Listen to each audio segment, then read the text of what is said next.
Hello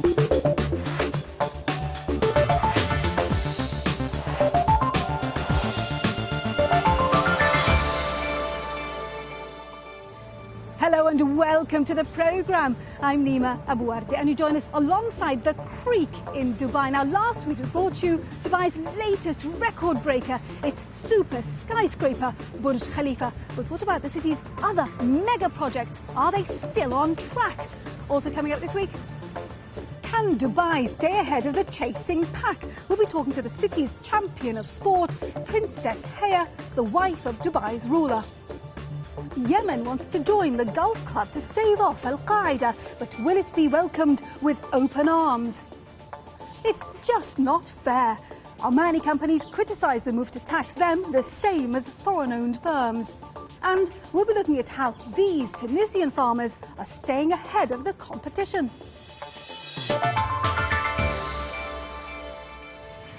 It's estimated that about $190 billion worth of real estate projects are on hold here in Dubai.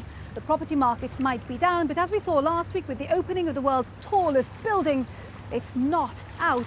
But what about the city's other flagship projects like The World, that'll be made up of 300 man-made islands built off of the coast of Dubai? Well, Malcolm Baldwick went there with a developer who wants to build Germany. Thank you for joining us today to begin this journey into the world islands. In a tent on a man-made island off the coast of Dubai, a developer announced his plans to start a project which many thought would never see the light of day after the property crash in Dubai. This is the island of Germany, which is one of the first islands which will start construction at the beginning of 2010. We're about 4 kilometres from the coastline of Dubai here. And just to give you an idea of the scale of this project, there are 300 islands here, spanning a total distance of 9 kilometres by 5 kilometres. Germany is one of 6 European islands which has been snapped up by the real estate company Kleindienst. The company's audacious plan includes 75 holiday homes, 6 hotels and 6 floating palaces, and is hoping that holidaymakers will swap the real Europe for a man-made version. When Germans are purchasing holidays to enjoy the winter sun, typically they do this at the moment in Florida. 200,000 Germans own holiday homes in Florida, and we know that a part of these people would like to own holiday homes here in Dubai. Apart from raising finance, the big challenge for developers here is transport and infrastructure. The master developer Nakheel, which built The World, sold the islands to other developers without utilities, which is why Kleindienst is using solar power to generate electricity and recycling most of its wastewater. Normally it takes us around 6 to 8 months when we decide to develop a project on a plot till we start construction. Here it took us 3 years, and one of the reasons is how to handle the infrastructure in a sustainable way. When it's complete, Nakheel estimates there will be around 185,000 people living on these islands. So thousands of construction workers, hotel workers and residents will need to be ferried back and forth.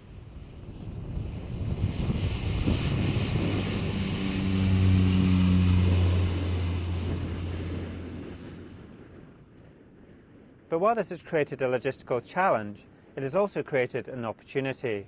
The Dubai-based seaplane company Seawings currently flies tourists over the world, but soon it hopes to be landing them there as well. I think we'll be shuttling to and from the islands every day, all day. I would expect probably next year maybe 3 or 4 flights a day at least, rising maybe to 10 flights a day over the next 24 months. It's a fairly slow start, slower than expected, but gradually as people buy houses, take occupation, so the actual activity will increase. But many still question whether or not projects like The World will ever be finished. Nakheel is part of Dubai World, which is currently struggling to pay back billions of dollars of debt. Many of its offshore projects are currently on hold. You will probably see significant delays, maybe even cancellations in some of these land reclamation projects. I'm fairly skeptical about the other big project, the Universe, and another one is the waterfront. So, and then you've got the other 2 palms, Deira and Jebel Ali. So there's a significant amount of world-like projects. The British entrepreneur Sir Richard Branson stakes his claim to the island of Great Britain 4 years ago in a patriotic publicity stunt. 70% of these islands on the world have now been sold, including Great Britain, and developers are starting to build, but finishing this vast project could still take decades. Malcolm Borthwick reporting there. Now, the best way to stop Al-Qaeda thriving in Yemen is for its oil-rich neighbours to allow it to join their alliance. That's the message from the country's top diplomat, Yemen's ambassador to the United Nations.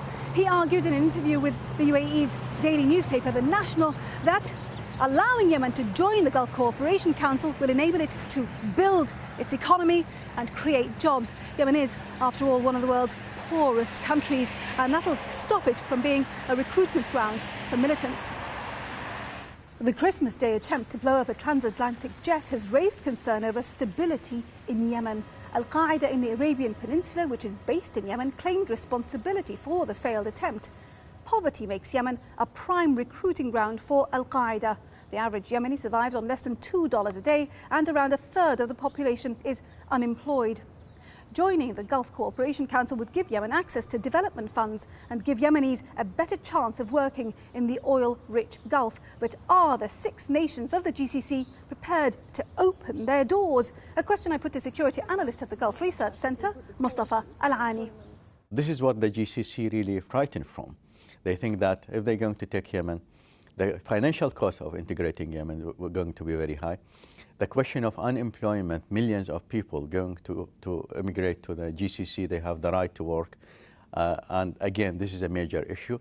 If they're going to open the door for Yemen, this door is going to basically encourage other countries to pressurize the GCC, and GCC will no longer be a group of 6 states, going to be more than that. And I think many states is not really accepting the principle. But what's really going on here? Is Yemen genuinely wanting to be a GCC member, or is Yemen trying to force the hand of oil-rich GCC countries into giving more money to the country? Definitely, the Yemenis hope that the membership of the GCC going to improve the economic situation in Yemen. They think that without solving Yemen economic problem, the security problem not going to be solved, and security problem going to undermine the security of other states in the GCC. Yemen eventually must be a member of the GCC, but I think the time is wrong. The environment is not really acceptable for the GCC, especially the economy and the security dimension. And is what's happening now the right way to go about it? Building companies on the ground, creating jobs on the ground in Yemen, is that going to provide long-term security? The GCC decide, instead of taking Yemen to the GCC, they're going to invest inside Yemen to improve the economy, improve the employment, and improve the infrastructure. So I think this is the new policy of the GCC. Help Yemen, but help Yemen by under your supervision and under your control. And this could bring a different result inside Yemen. Mustafa Al-Ani from the Gulf Research Centre speaking to me earlier. Right, let's see what other stories are making headlines across the region this week.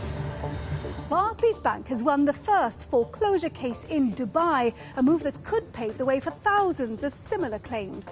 The win means that the bank can now repossess properties from homeowners who've defaulted on debts and resell them at auction. Until now, banks have preferred to settle out of court or write off the debt altogether. Abu Dhabi-based Abar Investments said it wants to buy a 70% stake in the region's largest construction company, Arabtech. If the $1.7 billion deal goes ahead, it will provide Dubai-based Arabtech, which built the world's tallest tower, with both cash and new contracts in neighbouring Abu Dhabi.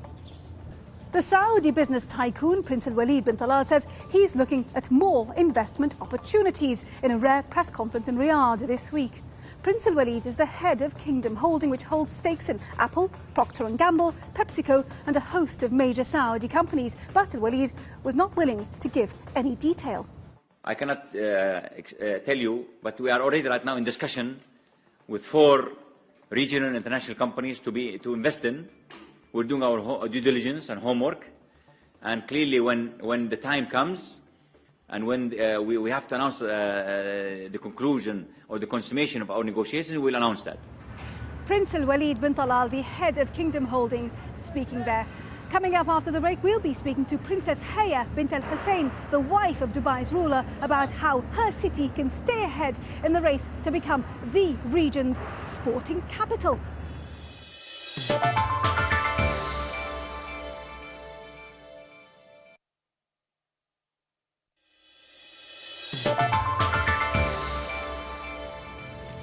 Welcome back to the programme. I'm Nima Abuarte. Dubai made a name for itself by holding major sporting events like the Dubai World Cup horse race and golf's Desert Classic. But other cities around the Gulf have also realised the benefits of showcasing themselves this way. Last year, Abu Dhabi hosted its first Formula One Grand Prix, and Qatar wants to be the venue for football's 2022 World Cup. So how can Dubai stay ahead of the competition? To find out, I spoke to Princess Haya bint Al Hussein, who is the wife of Dubai's ruler, the president of the International Equestrian Federation, and a member of the International Olympic Committee. Many people have the impression that Dubai is really a capital that's looking forward to only hosting championships and premier events that will attract sport tourism.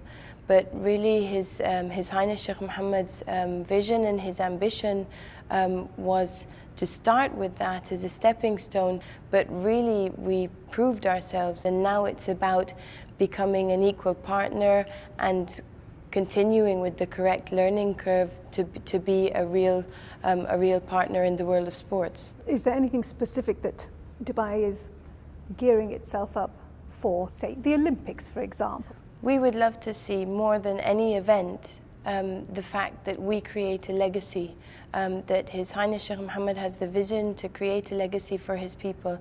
One of the most important things for people in his country, in this region, when they're striving for economic stability, for peace, for all of those values that he holds true, you can, of course, have the ambition to have an Olympic Games here, but it is His Highness's belief, it's Dubai's belief, it's indeed my belief that that starts with having something for your own people.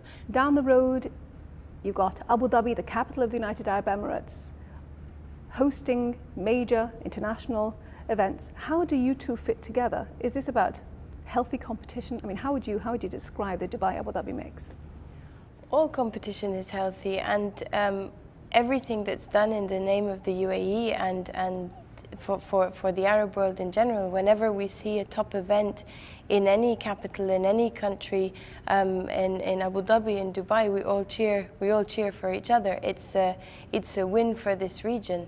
The events we bring, the efforts we make, it's not with a short-term vision to outshine one city or another. It really is with a long-term vision to make this a solid foothold for sports in the world, and a place that's taken seriously because it's represented by its own people in the sporting arenas of the world. Princess Haya bint Al Hussein speaking to me earlier. Now, in recent years, Oman has tried to protect its domestic market by taxing foreign-owned firms 3 times as much as local ones. But as of this year, all companies are going to be taxed equally. So what do Omani businesses make of this, and will it really encourage foreign investors to put their money in the Sultanate? Here's Jeremy Howell.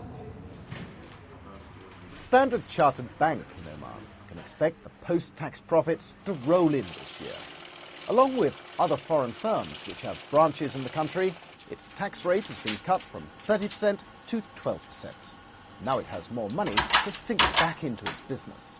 I think it would help us grow our branch network, improve our product suite, bring in more capital. So basically expand the entire gambit of the Oman operation. It certainly makes it more attractive for foreign companies to come and do business in Oman.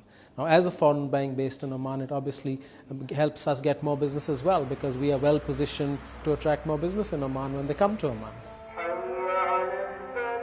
Previously, foreign corporations venturing into Oman's mountainous terrain confronted high tax barriers.